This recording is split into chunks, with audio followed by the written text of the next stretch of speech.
How's it going, everybody? My name's Alex McGregor, and this video is a review of the Canon RF 35mm 1.8 prime for astrophotography.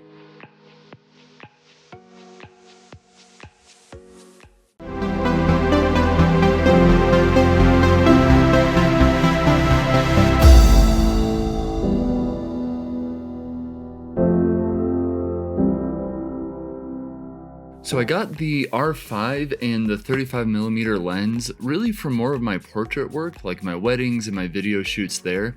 But as you guys know, my main version of photography is astrophotography, so I had to put it to the test. I'm going to be comparing the lens to two of my favorite lenses to photograph the stars with. This one is the Tamron 24-70 2.8 G2, a really solid zoom lens, and my favorite lens in the whole world to photograph stars with, the Sigma 50mm 1.4 Art. This lens is fantastic, but it is quite a bit more expensive than the 35mm here, so let's see how they compare. I'm making this video after having owned and used this 35mm for several weeks now and on several different astrophotography shoots. Just a little bit about how it's built and how it's made. Obviously, it's a nice little compact lens. One thing that you might find to be kind of annoying is that on this focus ring, there's no specific stops. Like there's no infinity mark, there's no markings of any kind. And a lot of times when you go to focus on the stars at night, your first thing you do is set your lens to infinity. That way you'll know that you're close and you can make some little adjustments from there.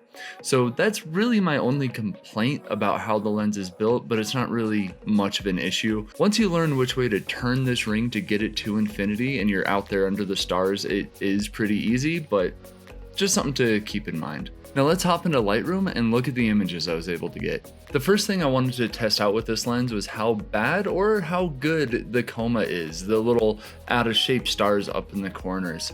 So the Coma is always worse on every lens wide open, and for this lens it's wide open at 1.8. So this image here is shot at 6400 ISO for 10 seconds at f1.8. Zooming all the way in on this image, we can see there is a little bit of chromatic aberration. We're at 200% and we can see this purple fringing right here, which is definitely not ideal. Now if we move up into the corners, then we can really see how bad the Coma is. And yeah, unfortunately it is kind of bad on this lens. All these stars have like little bat wing looking things on them. And this doesn't really matter if you're just photographing for something like Instagram, but if you want to print your images, these will definitely be noticeable. And another reason that these bat wings, I like to call them, can hurt you is if you want to use this lens to create a panorama. If you're shooting at 1.8 and you want to stitch these images together, you'll have sections of your image that all the stars are nice and sharp and small, then you'll be able to tell a border between your frames. So the center of the frame is good, no bat wings, and then right in between where the two images merge, you'll see the stars just tend to look a little bit bigger. And if you do a large panorama, you can see very vivid, sharp and not sharp stars throughout the image. So that's something to pay attention for, and it is kind of a trait of these cheaper STM lenses from Canon. They do have this really bad Coma, so that is something to pay attention to. But thankfully I have the Move Shoot Move tracker, and this allows me to extend my exposure time without getting star trails. And when you extend your exposure time to a minute or 2 minutes, then you can start closing down that aperture to try to get a cleaner image. So I wanted to see how good or how bad the Coma would be as I stop down. So this image we're looking at right now is shot at f2.8. And if we compare these, you can really see a big difference. This one on the right is at 2.8. The one on the left here is at 1.8. So now I would be much more confident stitching these into a panorama or printing these images nice and large.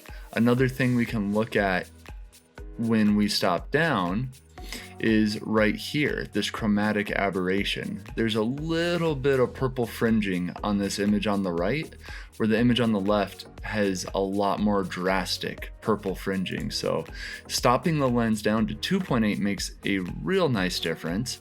So let's see what happens when we stop it down to f4. Now looking at these all the way zoomed in, the image on the left is shot at 2.8 and the image on the right is shot at f4. And now at f4, this coma is completely gone. So I would give this lens like a perfect score at f4, but most lenses do pretty well when they're a couple of stops closed down. We can look into the middle of this image and see that this purple fringing is completely gone. So this lens is a little rough at 1.8, pretty good at 2.8, and then I'd say pretty much perfect at f4. Now let's compare the results I was able to get with a Canon lens versus some of my older images shot on that Sigma. Now comparing these images both shot at f1.8, let's zoom up into these corners and see how things look. So on the left, on the Sigma, there is a little bit of this bat wing action going on, but I would say it's more pronounced and a little bit bigger in the images on the right, which is the Canons, but they're fairly comparable. So I wouldn't really give a winner to either of these. Both of the lenses struggle slightly when they're at 1.8. So let's jump into our 2.8 comparisons. Here you can really start noticing a difference. So the Sigma at f2.8 looks pretty much perfect. There's a tiny little bit of coma right here. Over on the Canon side, it's getting better. You can see those bat wings have shrunk up and it looks more like little diamonds out there, but still not quite perfect, especially when compared with the Sigma. Now keep in mind, the Sigma is a more expensive lens. It is an f1.4 and it really should perform a little bit better. And also with it being a 50mm versus a 35, it's less wide, so the edges will be less distorted, but we can definitely tell a difference. The Sigma seems to be winning for sure. I do want to compare some tracked images from the 35 so that you can see the difference between f2.8 and f4. Alright, image on the right is f4, image on the left is at 2.8. Let's jump up into these corners. And there you can see how good this lens does perform at f4. This is a 2-minute tracked exposure, and we can see the tracking was really spot on. We don't have any star trails, and we don't have any distortion in our stars. And looking back more towards the center of the frame, we can see on the left at 2.8, there's that little bit of purple. On the right, no purple. Really nice and clean stars. Now let's compare these at f4 to the Tamron and also an older Rokinon 24mm f1.4 lens. First up is the Tamron. This is shot at f4 at ISO 800 for 5 minutes. And we can jump into these corners and see what these results are looking like. So this seems like it's given a big advantage to the Canon.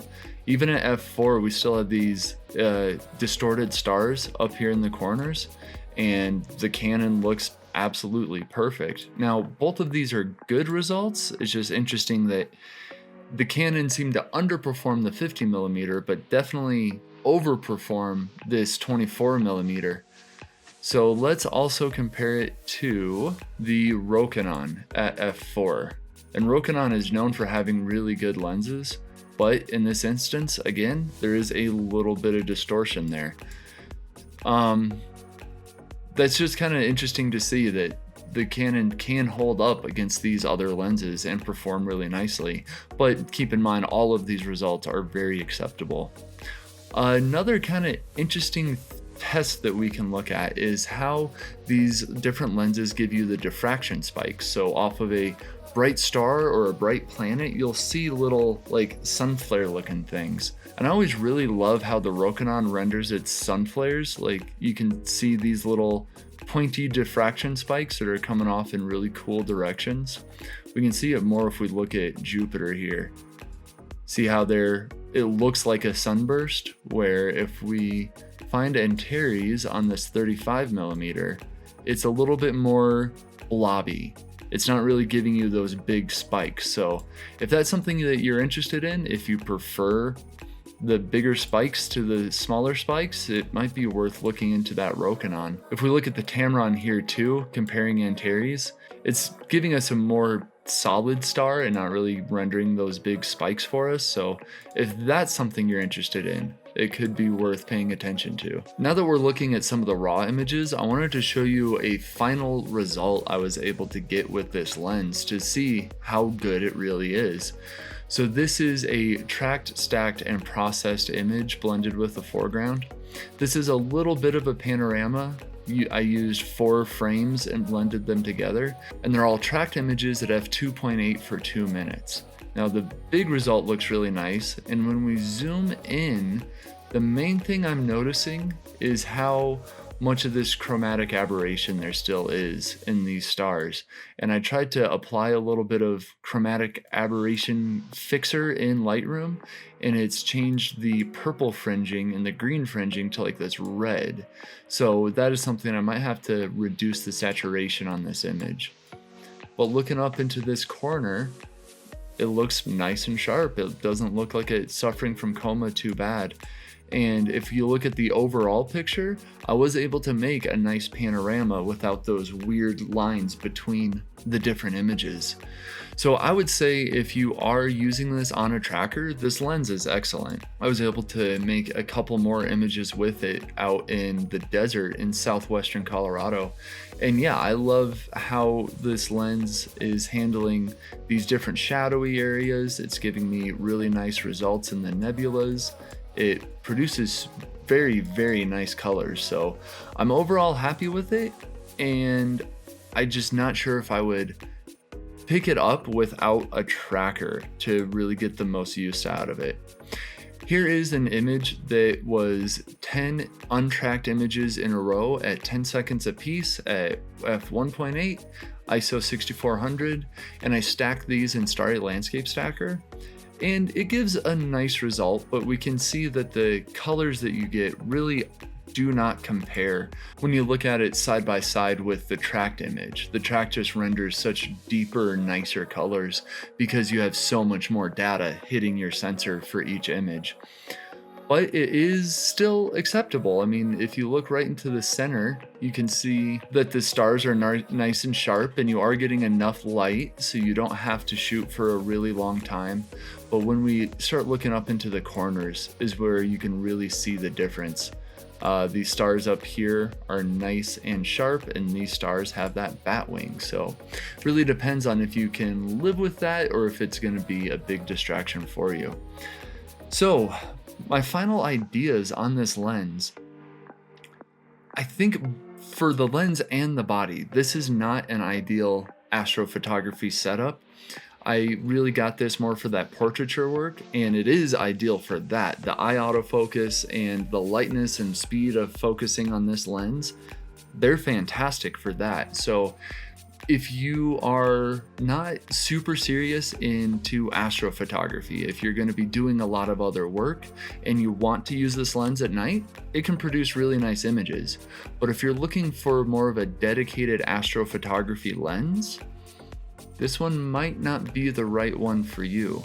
Now, it is nice that you don't have to use an adapter on either like the R5 or any of the R cameras, but I think if I was going for the best image quality possible, I would look into like a Sigma art line of lenses, or maybe a Rokinon 24 1.4 for a little bit wider. I think those lenses will give you a lot better results.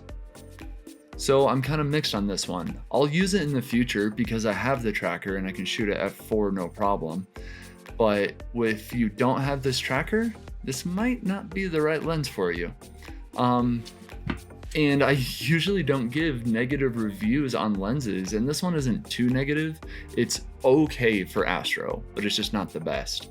If you would like to pick up any of the gear I've shown you here, or if you would like to get an Astro class where we can talk on Zoom one-on-one and work out any sort of kinks you're having, there's links down below for that. There's links down below to follow my work on Instagram or to my Buy Me a Coffee account, all of those things that help me keep producing this content. And something else that always helps me is giving me that thumbs up and maybe subscribing for more videos. I'm still working on a full review of the R5 for astrophotography. There's a few things it's excellent at, and there's a few bizarre issues I'm finding. So subscribe if you want to see more about that. And I'll thank you again for watching, and I'll see you on the next one.